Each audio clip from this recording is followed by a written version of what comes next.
যা যা আছে সব লুট করে নে। ঠিক আছে দাদা।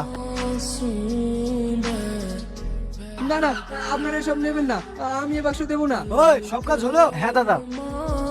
আপনি আমার সবকিছু নিয়ে যান, তোমার বউটাকে নিয়ে যাবেন না। বউ ছেড়ে থাকা খুব কষ্ট রে, তোকে আর একা থাকতে হবে না। দাদা মেয়েটি সারাক্ষণ কাঁদছে, একটু চুপ হচ্ছেন। বাহ, মেয়েটা তো দারুণ দেখতে। এই সূর্য যা হামিদ কাজীকে ডেকে নিয়ে আয়। কাজে কি হবে দাদা? আরে খেপা, বিয়ে হবে। আচ্ছা ঠিক আছে দাদা, আমি এক্ষুনি কাজে সাহেবকে ডেকে নিয়ে এসেছি।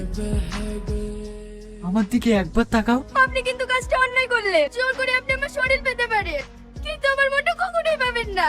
আমার মধ্যে কি প্রেম ভালোবাসা কিছুই নেই? না নেই, আপনি একজন খুনি। যেদিন তুমি আমাকে মন থেকে ভালোবাসতে পারবে সেই দিন আমি তোমাকে স্পর্শ করব, তার আগে নয়।